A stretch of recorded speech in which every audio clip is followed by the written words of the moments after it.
You are listening to the Centropic Oracle, an audiobook podcast of science fiction and fantasy short stories that make you think and feel. From Life I'm Born by Brandon Ketchum. I ease the car along the country road, through rolling hills and uncut fields that bow to the wind. The sun behind us spreads golden glory across the landscape, like arms opening for an embrace. The kids giggle in the back seat, watching a movie, roughhousing. "Relax back there," I say. "Don't hurt your sister." "She started it," my son claims. "Did not." My wife smiles over at me from the passenger seat.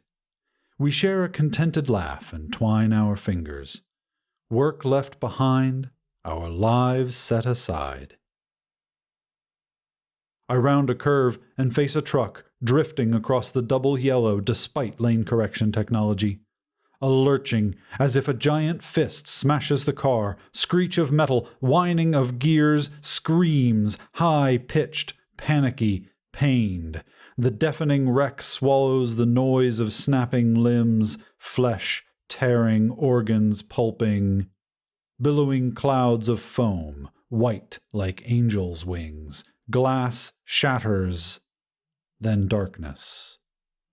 Cruel, merciful darkness. The light hurts. Too bright, too sharp. Try to blink my eyes open. 3 blurry blots. People. Family?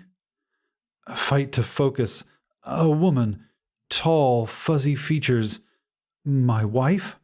The smaller ones, my son, daughter? Clutch the tall one's hand. Consciousness fades. I wake again and see so little. A maze of bandages and splints, medical tape and tubes and wiring. So much wiring. My wife is there. She speaks. I can't hear her. She writes on a pad. I can't read. Green glitches at the edges of my eyes. Too much. Tired. So tired. Catch me. Don't let me leave. I drift backwards, down a long tunnel. My wife getting smaller and smaller. Wait, please, I love you. I can't speak. Can't even mumble the desperate words. Time. A picture show of snapshot images. A doctor one morning, a nurse another, a psychiatrist, snippets about expectations and transitions, food untasted, tubed into me, my gagging unfelt. A carousel of staff, my wife, but not my children. Do I have children? Did I have children? Then light. Clear, crisp light, eyes open, consciousness clear. Apart from a green dot blinking in my periphery. My wife in a chair, bruised, battered, whole. Something blocks my vision. I can't look down at my bed. Why? What are they hiding? Wait.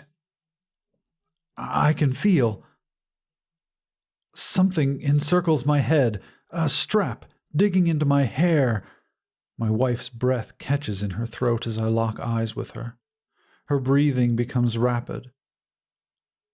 "Hope," I whisper to her, and she takes my hand. Her touch is like the thawing of a winter's frost. "Brad," she says, love blossoming in her eyes, but it wars with terror. "The children." "They're fine. Faulty nozzles kept your foam from deploying, just yours. Brad, She loses momentum, eyes pleading for understanding, acceptance, a chill within my belly, the warmth of her touch unable to wash it away. "Let me see me," I say, gasping at the effort. She trembles and dread deepens in my breast. I think she'll deny me, but my wife nods, a mere dip of the head, a surrender.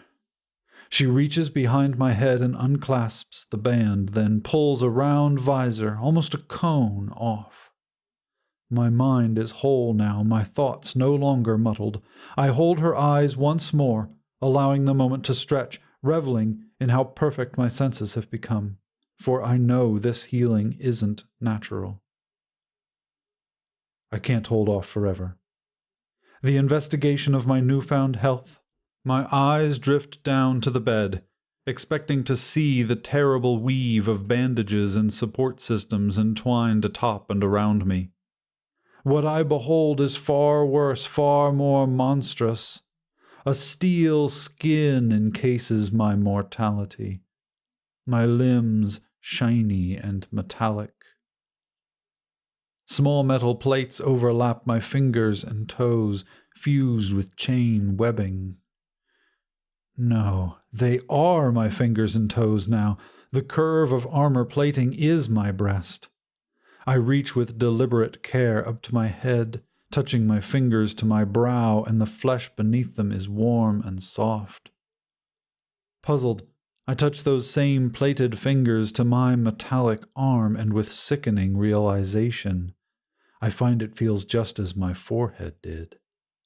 I can't even sense the material of my own body. I've read about this, seen it on news feeds, the most advanced medical technology to manipulate the nerves so that metal feels as flesh. This is why the psychiatrist wanted to speak to me about transitions, and will return with more psychobabble. The doctors no doubt did this out of compassion. My wife must have consented to these procedures. The thought only makes the nightmare worse. I weep salt tears, for all the world is wet upon my metal skin as if I were still human. My wife cries too, our tears sweeping away what once was, ushering in the traumatic life to come, the mockery of life to come. Though it will rip what's left of my humanity apart, I'll never see my son again, I promise myself. Never let my daughter see her freak of a father.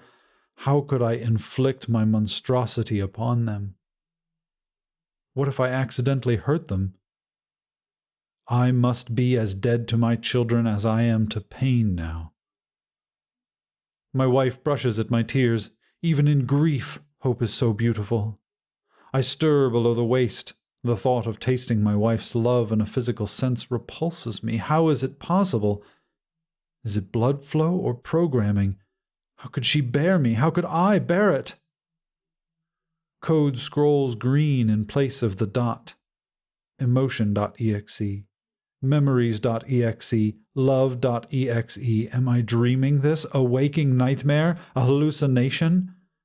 My mind buckles. Reality shimmers. I've been reborn, transformed into a human automaton, technology transcending nature. Dread of a life full of sensations without true feeling wells up within my heart, my perfect, machined heart.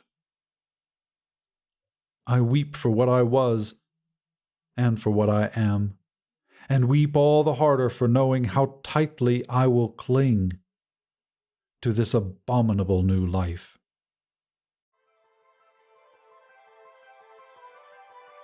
We hope you enjoyed From Life I'm Born by Brandon Ketchum, read by CB Droege. If you'd like to learn more about the author and narrator of this story or make a donation to them, follow the story page link in the description. If you would like to submit a story for consideration or apply to be a narrator, a link to our submission guidelines is in the description. This story is copyrighted 2020 by the Centropic Oracle.